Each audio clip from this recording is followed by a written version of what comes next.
Hallelujah, hallelujah, praise the Lord, praise the Lord, जय मसीह की। जय मसीह की। जैसे आज शनिवार का दिन है और जैसी प्रार्थना सभाएं शनिवार को होती है, तो आइए हम प्रभु से प्रार्थना करेंगे। आज का दिन जो प्रभु ने हमारे जीवन में जोड़ा है, महान सर्वशक्तिमान परमेश्वर पिता, आपके इकलौते बेटे यीशु मसीह के नाम से आपके चरणों में आते हैं प्रभु। सुबह से लेके अभी तक आपने हमें संभाला, धन्यवाद प्रभु। आप प्रार्थना करते प्रभु यीशु मसीह उन सारे भाई बहनों को, प्रभु यीशु मसीह जो आप पे विश्वास करते हैं, आपके रास्ते पे चलते हैं प्रभु, उन सभी का जीवन में प्रभु आपका राज, आपका वचन बढ़ता जाए मेरे पिता। और प्रार्थना करते हैं प्रभु उन्हें आपका प्रकाशन मिले प्रभु यीशु मसीह। वैसे प्रार्थना करते हैं प्रभु यीशु मसीह हमारे देश के प्राइम मिनिस्टर प्रभु, प्रेसिडेंट प्रभु यीशु मसीह, चीफ मिनिस्टर के लिए प्रभु यीशु मसीह, सभी के जीवन में आपका राज, आपका वचन चाहते हैं प्रभु यीशु मसीह। और ये कोरोना वायरस पूरी तरह से हमारे देश से और सभी देशों से निकल जाए यीशु मसीह के नाम से। धन्यवाद देते प्रभु यीशु मसीह। हर एक प्रभु नेता और पदाधिकारी सबको आपके हाथों में देते प्रभु, सबको अच्छा हेल्थ दीजिए यीशु मसीह के नाम से प्रार्थना करते हैं, आमीन आमीन। Hallelujah, hallelujah, hallelujah. हालेलुया। हम परमेश्वर का वचन देखें कि परमेश्वर का वचन आपके मेरे जीवन से क्या बातें करते हैं। हम लोग निकालेंगे नया नियम मत्ती अध्याय 11 और वचन 28 मैं पढ़ रही हूँ, आप आपके बाइबल पे ध्यान दीजिए। हे सब परिश्रम करने वालों और बोझ से दबे हुए लोगों, मेरे पास आओ, मैं तुम्हें विश्राम दूंगा। हालेलुया। हालेलुया, परमेश्वर आपको और मुझे प्रभु यीशु मसीह सभी को विश्राम देना चाहते हैं, सभी को आशीष और आनंद से भरना चाहते हैं। Hallelujah, hallelujah, hallelujah. पर क्या हम प्रभु पे भरोसा करते हैं? प्रभु कहते हैं तुम्हारा बोझ किस पे दो? मुझ पे दो। प्रभु अपने पे हमारा बोझ चाहता है, लेकिन हम क्या करते हैं? हम कहते हैं नहीं प्रभु, मैं मेरा बोझ क्या करूँगा, मैं खुद ही उठा के चलूँगा। हालेलुया। हालेलुया, और हम क्या करते हैं? हम लोग वो बोझ, हो सकता है वो बोझ तंगी का हो, मुसीबत का हो, प्रॉब्लम का हो, परेशानी का हो, बीमारी का हो। हालेलुया। ये बोझ लेके हम लोग क्या करते हैं? खुद ही चलते हैं। प्रभु कहता है मेरे पास दो, फिर भी हम प्रभु के पास वो बोझ देते नहीं है। हमें क्या करना है? अपना बोझ, अपना तकलीफ, अपना मुसीबत, अपना प्रॉब्लम प्रभु के हवाले करना है, प्रभु के चरणों में देना है। प्रभु आप ये भी संभालिए। हालेलुया। मैं एक छोटी सी स्टोरी बताना चाहूँगी। एक लेडीज थी, बूढ़ी अम्मा थी, वो अपना जीवन जो है वो केले बेच के व्यतीत करती थी। बहुत दिनों तक वो केले बेचती रही। अब क्या हो गया कि जब वो सहार एक जगह है बम्बई में, सहार से लेके अंधेरी तक ऐसी एक जगह बम्बई में है, तो उससे थोड़ी दूरी पे जाना था।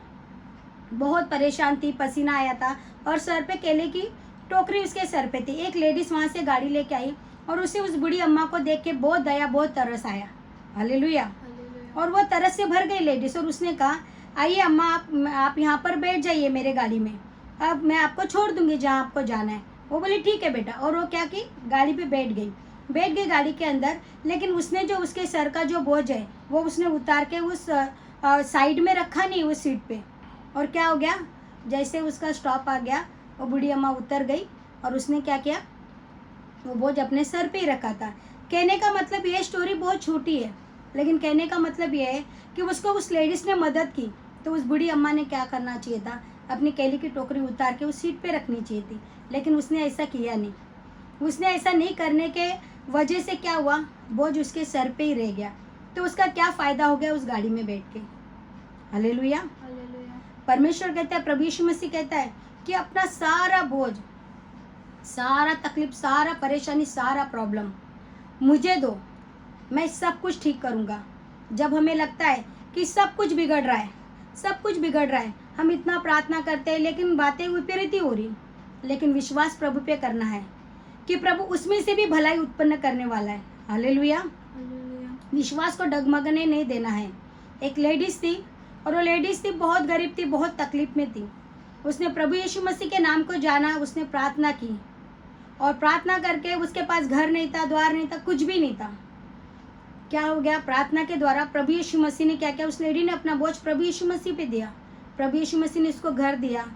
उसके घर में लाइट नहीं था, उसके घर में नल नहीं था, प्रभु ने लाइट दिया, घर दिया, अब नल भी दिया। और लाइट जो था उसका, किसी ने उसका पैसा लेके उसका लाइट का काम नहीं किया। बहुत बेचारी परेशान थी, रोती थी और रोज उस इंसान के घर पे जाके कहती थी भाई मेरा लाइट का काम कर दो। और क्या होता था, वो लोग उसको आजकल कर देते थे। सामने वाले ने उसका पैसा पूरा ले लिया और लाइट उसने दिया नहीं, उसने इलेक्ट्रिसिटी उसने दिया नहीं।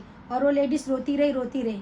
उसने फिर रोते रोते प्रभु से कहा प्रभु मेरा बोझ मैं तुझे देती हूँ, मैं नहीं जानती कैसे होगा, लेकिन आप जो है मुझे मेरे घर का मीटर बिठा दीजिए, मुझे लाइट चाहिए प्रभु। और तीसरे दिन एक व्यक्ति आया और कहने लगा कि ये नाम की लेडीज़ कहाँ पर है।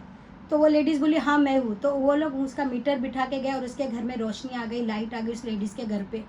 और क्या हो गया कि उस लेडीज़ ने पूछा भाई आपको किसने भेजा। उसने कहा आप वो फिक्र मत करो, हमको भेजा है ऊपर वाले ने, हम पैसा जो आपका जिसने भी लिया है, जिसने भी खाया है, हम देख लेंगे, आपका मीटर आ गया है, आप प्रभु को धन्यवाद दो। हालेलुया। हालेलुया। कहने का मतलब ये है कि जब उस लेडीज़ ने अपना विश्वास, अपना बोझ यीशु पे दिया और वो हार चुकी थी, और प्रभु ने क्या किया, उसे विजय किया, उसको वो मीटर दिया, उसको वो लाइट दिया, वो इलेक्ट्रिक, वो उजाला उसके घर पे आया। हालेलुया। हालेलुया। कहने का मतलब ये है कि जब सारे रास्ते बंद हो जाते तो प्रभु पे भरोसा करने का और प्रभु को कहने का प्रभु मैं हार गई, मैं थक गई हूँ, अभी आप ही जो है मेरे लिए कर सकते हो, और ये काम, ये परिस्थिति से मैं गुजर रही हूँ, आप ही इसमें से निकालिए। और प्रभु उसमें से 101% आपके और मेरे लिए रास्ता खोलेंगे, क्योंकि मुझे विश्वास है और मेरे जीवन में प्रभु ने ये रास्ता निकाला है। हालेलुया। प्रभु आप सभी को आशीष दे। आपको भी। आमीन।